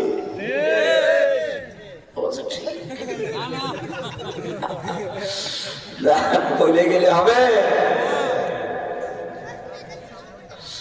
হযরত আদম আলাইহিস সালাম যিনি হায়াতটা দিয়েছিলেন, আমাদের ওই রকম বড় মন নেই, পারবেও না কেউ। অনেক মা বেগে বলে ফেলে, আল্লাহ আমাকে মেরে ফেলো, আমার সন্তানটা বাঁচিয়ে রাখো, আমার হায়াত দিয়ে দিলাম। যদি সত্যি সত্যি আজরাইল এসে বলে আপনার হায়াত শেষ, ও বলবে থুক। এক মহিলা তার স্বামীকে খুব ভালোবাসতো, স্বামী অসুস্থ, ঘরের ভেতরে রেখে বারান্দায় পাহারা দেয়। হঠাৎ করে এক গরু রাতের বেলা দড়ি খুলে গেছে, বিভিন্ন জায়গায় মাথা ঢোকায়, ঢোকাতে ঢোকাতে এক হাসিলের ভেতরে এই কালো হাঁড়ি ছিল ভাত রান্না করা, ওর ভেতরে মাথা ঢুকিয়ে আর বের করতে পারে না। গরু তো দৌড়াচ্ছে, এদিক ওদিকে কিছু দেখতে পায় না। হঠাৎ ওই বাড়ির সামনে এসেছে, ঘরের দরজায় ওই মহিলা তাকিয়ে দেখে যে মাথা কালো, নিচের দিকে তাকায়নি, উপরের দিকে তাকিয়ে বলছে, বাবা আজরাইল, রোগী আমি না ভেতরে আছে। স্বামী ভেতর থেকে আমার শুনে বলছে, কি গো, আজরাইল এসেছে, তোমারে আমার মেয়ে যায়। ভেতর থেকে এসে দেখছে 4টা পা, মাথা থেকে বুঝে ফেলেছে গরু। বলছে, ও তুমি এই ভালোবাসো, এটা তো আজরাইল না, এটা গরু। পৃথিবীটা এরকমই, সময়টা খুব দামি। এই জন্য আল্লাহ বলেন, জীবিত মানুষদের যত সম্পদ দিলাম, সব চাইতে দামি সম্পদের নাম কি? আরো জোরে। এই হায়াতটার ব্যাপারে আল্লাহ এবার ফতোয়া দিলেন, ইন্নাল ইনসানা লাফি খুস। পৃথিবীর সব মানুষ, পৃথিবীর সব জিন্নাত, এদিকে তাকান, পৃথিবীর সব মানুষ, আল্লাহ বলেননি পৃথিবীর সব জিন, সব ফেরেশতা, সব গরু, সব ছাগল এরা ক্ষতির ভেতরে ডুবে আছে না, শুধু মানুষ। কারা? আরো জোরে। শুধু মানুষ ক্ষতির ভেতরে ডুবে আছে। আমার তো মনে হয় কথাটা শুনলে আমরা যারা বিবেক যাদের কাজ করে তাদের তো একটু লাভ দিয়ে ওঠার কথা। কি বললো? আল্লাহ বলছে ক্ষতির ভেতরে ভাসতেছে না, ক্ষতির ভেতরে ডুবে আছে। আপনি একটু ভাবেন তো কত বড় ওজনওয়ালা কথা এটা আপনার জন্য, আমার জন্য। যেহেতু কোন সৃষ্টিকে আল্লাহ বলেন নাই, শুধু মানুষকে বলেছেন। এদিকে দেখান। এখন যদি একটা সিআইডি অফিসার এসে আমারে বলে, হামজা ভাই আপনি খুব সাবধানে থাকবেন, যে কোনো সময় ক্ষতি হতে পারে। তো কি ক্ষতি হবে, কারা করবে বলে না? আমার মনে হয় বাড়িতে যে জীবনও আমার ঘুম আসবে না, সব সময় খালি ওই সিআইডি কে কল দিয়ে বলবো যে কি বললেন, কি ক্ষতি হবে, কারা করবে বলেন না কেন? উনি বলছে না বলা যাবে না। উনি যত বলবে যে বলা যাবে না, তত আমার ঘুম উড়ে যাবে। একটা সিআইডি অফিসারের কথা শুনে যদি আপনার সম্বন্ধ হয়ে যায়, আল্লাহ পাক বলছেন ইন্নাল ইনসানা লাফি খুসর, তাম পৃথিবীর সব মানুষ ক্ষতির ভেতরে ডুবে আছে। এটা শুনলে তো সব বন্ধ হয়ে যাওয়ার কথা। কথা বলে না কেন? এই যে ইন্নাল ইনসানা, যত মানুষ তুমি আই, এই মানুষদের ভেতরে কি ট্রাম্প নেই? বলেন বলেন। এই মানুষগুলোর ভেতরে ট্রাম্প আছে, মোদি আছে, পুতিন আছে, নেতানিয়াহু আছে, হাসিনা আছে, আমির হামজা আছে। কথা বলেন না কেন? আল্লাহ বলেন এই মহা ক্ষতির ভেতরে সবাই ডুবে আছে। এখন এই ক্ষতি থেকে, ডুবন্ত অবস্থা থেকে তোমাকে উপরে উঠতে হবে। রবিন সাহেব মনে করেন নদীর ভেতরে, পানির ভেতরে সর্বোচ্চ ডুব দিয়ে 1 মিনিট থাকতে পারে। এখন উনি মনে করছেন যে আমির হামজা একজন মাওলানা, শ্রদ্ধা করি, সম্মান করি, ভালোবাসি। আমি যদি বলি রবিন ভাই থাকে, 1 মিনিট পার হয়ে গেছে, আরো 2 মিনিট আপনাকে থাকা লাগবে। মাথার উপরে হাত দিয়ে যদি আমি চেপে ধরি, আমার মনে হয় উনি ওইভাবে থাকবে। বলেন বলেন। এদিক ওদিকে নাড়াচাড়া দেবে, শেষে না পারলে হাত। হুজুর মানা দূরের কথা, খুশি দেবে এমন জায়গায় আমার যা কিছু ভুলে যায় যান। কি বুঝলেন আপনি? আরে ভাই যেই হোক, এখন এই আলোচনার ভেতরে ডিস্টার্ব করুন। কি কুষ্টিয়াবাসী, এখান থেকে যেটা আমি আপনাদের বোঝাতে চাই, উনি আমাকে ভালোবাসে, শ্রদ্ধা করে, সব ঠিক আছে, কিন্তু ওনার 1 মিনিট পরে থাকা আর সম্ভব না। এই পানির ভেতরে থাকলে উনি মরে যাবে। বাঁচার জন্য হলে ওনার হাত এদিক ওদিক করা লাগবে। তাম পৃথিবীর মানুষ আমরা যেহেতু পানির ভেতরে, ওনার ভেতরে, ক্ষতির ভেতরে ডুবে আছি। এই ক্ষতি থেকে এখন যদি উপরে উঠতে চান, ভেসে উঠতে চান, ডাঙ্গায় উঠতে চান, এখন যদি বাধা হয়ে দাঁড়ায় হামজা, হামজাকে মানবেন? যদি বাধা হয়ে দাঁড়ায় আপনার পীর, মানবেন? যদি বাধা হয়ে দাঁড়ায় আপনার দল, মানবেন? কিসের দল, কিসের বের, কিসের হামজা? আগে নাক মুখ সমান করে হলে আমার ওটা লাগবে। হ্যাঁ, আমাকে আগে বাঁচা লাগবে। আরে ভাই মরে গেলেও তো আপনি জাহান্নামে যাবেন সেরকম গ্যারান্টি নেই আপনার। আপনি তো শহীদ হয়ে গেলেন, কিন্তু আপনি যখন পড়ে আছেন এই মহা ক্ষতির ভেতরে, আল্লাহ বলছেন এখান থেকে যদি আপনি বাঁচতে না পারেন, আল্লাহর কসম জ্বলন্ত আগুনে যাওয়া লাগবে। আপনাকে আমি সত্যি বাঁচাতে এসেছি। এই ক্ষতি থেকে বাঁচতে হলে এখন বাঁচবি যেভাবে হোক উপরে ওঠা লাগবে। এর উপরে উঠতে হলে দল যদি বাধা হয়, দলের মুখে ঝাঁটা। পীর যদি বাধা হয়, পীরের মুখে ঝাঁটা। যদি হামজা বাধা হয়, হামজাকে কথা বলেন না কেন? যদি আমার স্ত্রী বাধা হয়, স্ত্রীকে। আল্লাহ শব্দটা চয়ন করেছেন, দেখেছেন খসরুন। খসরুন মানে ক্ষতি, শুধু খসরুন মানে ক্ষতি না, লোকসান মানে ক্ষতি। কিন্তু খসরুন এমন ক্ষতি যে ক্ষতির পুঁজিও নেই, লাভও নেই, এমন ক্ষতিকে খসরুন বলে। আমি ব্যবসা করেছিলাম 50,000 টাকা দিয়ে, 1 মাস পরে দেখি আমার লাভ হয়নি, কিন্তু আমার আসল পুঁজি আছে, এর নাম লোকসান। তো ব্যবসা করতে গিয়ে দেখি আমার আসলও নেই, পুঁজিও নেই, এটার নাম খুসরুন। আশ্চর্যের বিষয়, বাংলাদেশে আমরা লাভকে ক্ষতি মনে করি আর ক্ষতিকে লাভ মনে করি। কি কথা বোঝেন আমার? রবিন ভাই মনে করেন ম্যাট্রিক পরীক্ষা দিয়ে গেছে, ম্যাট্রিক পরীক্ষা দিতে গিয়ে কিছুই লেখে নাই, শুধুমাত্র নাম লিখেছে আর রোল নাম্বার, সাদা খাতা জমা দিয়ে চলে যাচ্ছে। হেড স্যার বলছে, কই কিছুই তো লেখনি। হুজুর স্যার কি লিখবো? আপনি আমার মাজার দিকে তাকান। মাজার দিকে তাকিয়ে দেখে নল। এলাকার মানুষ তার বেশি জানবে। নলের দিকে তাকিয়ে হেড স্যার বলছে, বাবা তুই চলে যা, কোনো অসুবিধা নেই, তুই নাম্বার পেয়ে যাবি। পরীক্ষার রেজাল্ট যেদিন বের হয়েছে সেদিন উনি একেবারে 100-র ভেতরে পেয়েছে 98।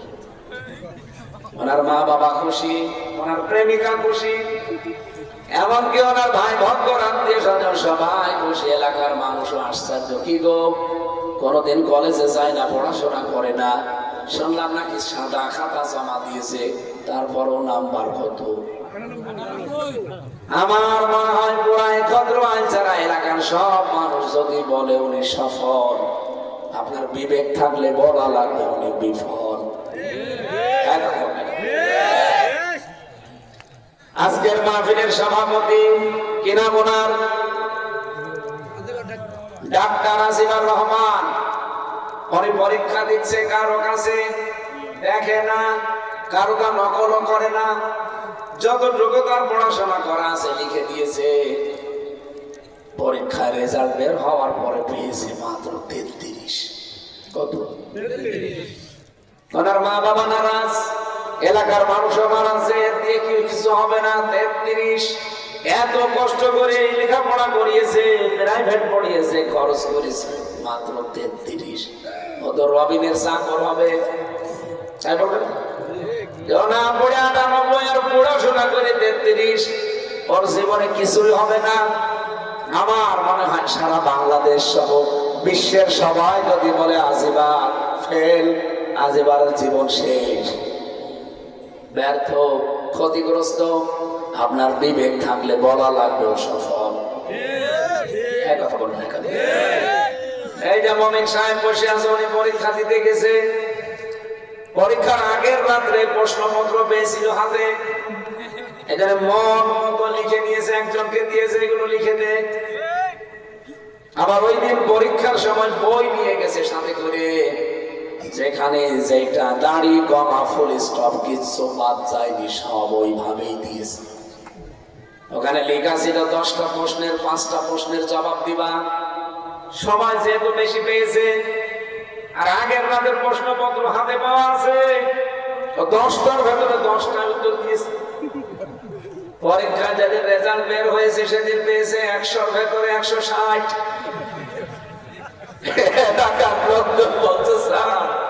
যত ভালো ছাত্র হোক, ওনা 100-র ভেতরে 99 পাবে না, 100 পাবে। 160 পাই কি করে?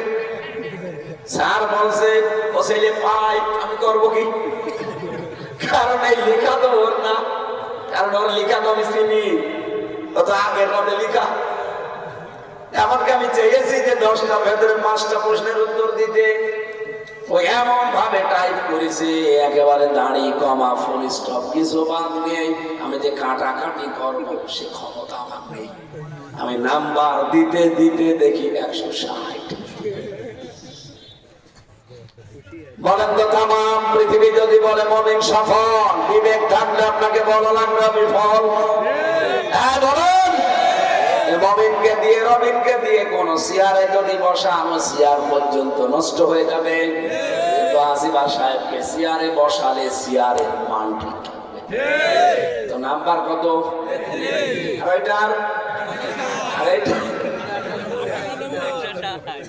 লাভকে আমরা ক্ষতি মনে করছি আর ক্ষতিকে লাভ মনে করছি। আল্লাহ রাব্বুল আলামিন আমার সুন্দর উদাহরণ মিলিয়েছেন এখানে। তাম পৃথিবীতে এখন 710 কোটি মানুষ, মাত্র 175 কোটি আমরা ঈমান এনেছি, আর বাকি যা আছে সব ওই ডোনাল্ড ট্রাম্প সহ বেঈমান। আল্লাহর ভাষায় যত মানুষ আছে দুনিয়ায় 175 কোটি বাদ দিয়ে 535 কোটি মানুষ সব ক্ষতিগ্রস্ত। বলেন না কেন? আপনি যাতে এখন ট্রাম্পকে যে বলেন তুমি কিন্তু ক্ষতিগ্রস্ত, তোমার জীবন ব্যর্থ, আমরা কি বলিস? আমার এই আঙ্গুলের হেলানিতে তামাম পৃথিবী ওঠে আর বসে, 257টা দেশ দুনিয়ায় সব আমার কথায় বসে ওঠে, আর আমি ব্যর্থ মানে? অথচ আল্লাহ বলছে ব্যর্থ, ক্ষতিগ্রস্ত। আমাদের দৃষ্টিতেও বুশ কি, ট্রাম্প, মোদি, হাসিনা, ওবায়দুল কাদের। এবার বলতে পারেন এই পরের দুইটা নাম বললেন কেন? কেন বলেছি এবার তাকান। আল্লাহ বলেন এই মহা ক্ষতি থেকে কেউ যদি বাঁচতে চায় তার 4টা ফর্মুলায় কাজ করা লাগবে। ইল্লাল্লাযীনা আমানু ওয়া আমিলুস সালিহাত, তাকে ঈমান আনা লাগবে আল্লাহর প্রতি এবং ভালো ভালো কাজে আঞ্জাম দেওয়া লাগবে। হকের দাওয়াত দেওয়া লাগবে মানুষকে। হকের দাওয়াত দিতে গেলে বাধা আসে, এই বাধায় তারে ধৈর্য ধারণ করে টিকে থাকা লাগবে। প্রথমে সফল হওয়ার জন্য ক্ষতি থেকে বাঁচতে হলে যে ফর্মুলাটা কাজে লাগানো লাগবে সেটার নাম হচ্ছে ঈমান আনা। কার প্রতি? আমরা এখানে প্রশ্ন আসতে পারি, ঈমান তো আল্লাহর প্রতি আমার আছে না? কেউ যদি বলে আমানতু বিল্লাহ, আমি ঈমান এনেছি আল্লাহর প্রতি, এই কথার সাথে 4টা কথা জড়িয়ে থাকে। 1 নম্বরে আমি ঈমান এনেছি এই কথা বললে এই 4টা কথা মেনে নেওয়া ওয়াজিব হয়ে যায়। 1 নম্বরে আল্লাহর অস্তিত্ব স্বীকার করা লাগবে, মানা লাগবে। 2 নম্বরে আল্লাহর গুণাবলী মানা লাগবে। 3 নম্বরে আল্লাহর আইন মানা লাগবে। 4 নম্বরে আল্লাহর ক্ষমতা মানা লাগবে, বিশ্বাস করা লাগবে। তাহলে আমি ঈমান এনেছি এই মহা ক্ষতি থেকে বাঁচার জন্য। এই কথার সাথে কয়টা কথা সম্পর্কিত? আরো জোরে। আল্লাহ একজন আছে, বিশ্বাস আমাদের আছে না? তাহলে আমরা বেঁচে গেলাম। এখনো কয়টা বাকি আছে? 3টা। 2 নম্বরে আল্লাহর গুণাবলী আমরা বিশ্বাস করি না করি না? কি বিশ্বাস করলাম? আল্লাহর গুণাবলী আছে 5000। 99টা আমরা জানি অনেকে। আল্লাহর গুণবাচক নাম 5000 আছে তাফসিরে। এই 5000 নাম, প্রতিটি নামের কার্যকারিতা আছে। উনি শুধু নামগুলো নিয়েই বসে নেই, নামগুলোর কার্যকারিতা ওনার আছে। উনি যে নাম নিয়েছেন খালেক, এই জন্য তিনি সৃষ্টি করেন। উনি যে নাম নিয়েছেন রাজ্জাক, এই জন্যই তিনি রিজিকের দায়িত্ব নিয়েছেন। রাজ্জাক মানে রিজিক দাতা। উনি যদি নামটা না নিত, সত্যি করে বলেন পৃথিবীর বহু সৃষ্টি না খেয়ে পরিচিত। এই কথা বলতে সুলাইমান নবী একবার আগ বাড়িয়ে বলেছিল, রব্বুল আলামিন তুমি যে রাজ্জাক, রিজিক দাও, আমি এটা বিশ্বাস করি, কিন্তু আমিও একদিন তোমার সৃষ্টি জগৎকে খেতে দিতে চাই। আল্লাহ বারবার নিষেধ করেছিলেন, পারবা না। এরপরও বলেছিলেন না, একটু সুযোগ দাও। উনি সুযোগ দিয়েছিলেন, কিন্তু সুলাইমান নবী পারে নাই। বলেন, এই জন্য আমি ঈমান এনেছি কথার সাথে কয়টা কথা জড়িত? 1 নম্বরে আল্লাহর অস্তিত্ব আমি মানি, ঠিক আছে, আমরা সবাই বেঁচে গেলাম। 2 নম্বরে আল্লাহর গুণাবলী মানি। এই জায়গা আমরা অনেকে ধরা খেয়ে যাবো, কারণ রাজ্জাক হিসাবে বিশ্বাস করি, কিন্তু রিজিকের মালিক আমরা ব্যবসাকে মনে করি, রিজিকের মালিক আমার জমিনকে মনে করি, রিজিকের মালিক আমার চাকরিকে মনে করি। এই কথা বলে না? কিন্তু যারা এই গুণাবলী অর্জন করে ফেলেছে যে না আমার রাজ্জাক, আমার রিজিক দাতা আল্লাহ, তারা মসজিদে হক কথা বলা জীবনও ছাড়বে না। 3 নম্বরে আল্লাহর আইন মানা। আমি যে আল্লাহর প্রতি ঈমান এনেছি তার কোনো আইন নেই। কয়টা? আল্লাহর 500 আইন আছে এই কোরআনে। আমি আল্লাহর প্রতি ঈমান এনেছি, মানে ওই 500 আইন আমি মানি। হয়তো এখন মানতে পারছি না, পরিবেশ নেই, কিন্তু আমি মনে প্রাণে চাই এই 500 আইন আমার দেশে কায়েম হোক। 4 নম্বরে আমি শুধু আল্লাহর আইন মানি না, আমি মানি যে আল্লাহর ক্ষমতা আছে না নেই। আপনি দেখেননি ভূমিকম্প, আমার মনে হয় মাত্র 1.5 মাত্রা যদি হয়েছিল, এই বাংলাদেশ ইন্দোনেশিয়ার মতো হয়ে যেত মহাসাগর। এখন পরিবেশবিদ যারা, বিজ্ঞানী যারা, তারা চিন্তা করছে ঢাকাতে বাংলাদেশে যে ভূমিকম্পটা হয়ে গেল, এটা 5 কত মাত্রা যেন ছিল, যদি আর 1.5 বেড়ে যেত, এ বাংলাদেশ আপনি একটা মানুষও খুঁজে পেতেন না। আল্লাহ যে দয়া করেছেন, তার ক্ষমতাটা হালকা দেখিয়েছেন, পোড়াটা দেখান না। আপনি যে মস্তানি করেন, আল্লাহর ক্ষমতা আছে না নেই বলেন তো? এই জায়গায় সব জায়গায় নরম মস্তানি চলেন, এখানে নরম হওয়া লাগবে। আমি আল্লাহর প্রতি ঈমান এনেছি, কথার সাথে কয়টা কথা জড়িত? এই 4টা বিষয় যারা মানতে পারবে, তারা এই মহাক্ষতি থেকে বাঁচবে। সম্মানিত মা বোনেরা, নামাজ পড়েন আপনারা, আমি জানি, কিন্তু অনেকে 5 ওয়াক্ত নামাজকে নির্ধারিত সময় মতো পড়তে চান না। এটা অবহেলা করা যাবে না। যারা নামাজকে নির্ধারিত সময়ে না পড়েন, তাদেরও কবরে আযাব হবে। আল্লাহর এক বান্দি মারা গেছে, তার ভাই কবরে দিয়েছে। কবরে ঢোকানোর সময় একটা কাগজ পড়ে যায় কবরে। বাড়িতে আসার পরে দেখে কাগজ নেই। মনে মনে ভাবতেছে কাগজ পড়লো কোথায়। স্মরণ এসেছে কাগজ তো কবরে পড়ে যাওয়ার কথা। রাতের বেলায় গেছে দৌড় দিয়ে, কবর খুঁড়িয়ে দেখে তার বোন কাপড়ের কাপড়গুলো টেনে টেনে ছিঁড়ছে। ডাক দিয়ে বলে, মা, বোনকে অবস্থায় দেখলাম, আমার বোন কোনো হারাম কাজে লিপ্ত ছিল। মা বলে, না, আমার মেয়ে পর্দাশীল, আমার মেয়ে নামাজি, রোজাদার, কিন্তু একটা বিষয় দেখতাম, ও নামাজে একটু উদাসীন। জোহরের নামাজ পড়ে আসরের সময়, আসরেরটা মাগরিবের সময়। আমার মনে হয় আল্লাহর বিধানে গুরুত্ব না দেওয়ার কারণে শাস্তি কবরদার হচ্ছে।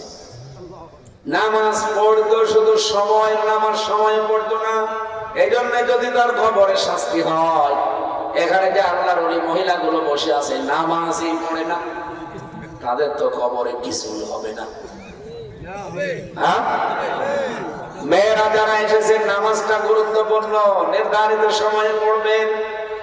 রমজান আসলে রোজা রাখা, এটা তো আপনাদের বলা লাগে না, সবাই প্রায় কম বেশি রাখেন।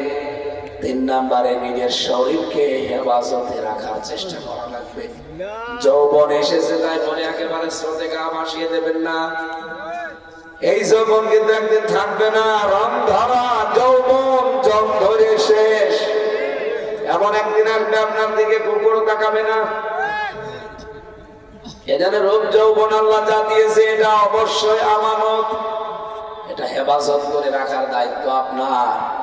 বহু মানুষ এটা কন্ট্রোল করতে পারে না, এগুলো সব ভাসিয়ে দেয়, শেষে আফসোস করে। স্বামী বাইরে গেলে অন্যের সাথে পরকীয়া করে শেষে আফসোস হয়। কাজ একটা ঘটে গেলে তখন আর উঠে আসে না। 4 নম্বরে, স্বামী যাদের আছে, যাদের নেই তাদের বাদ, যাদের আছে এটা হয় আপনার জান্নাত, না আপনার জন্য জাহান্নাম।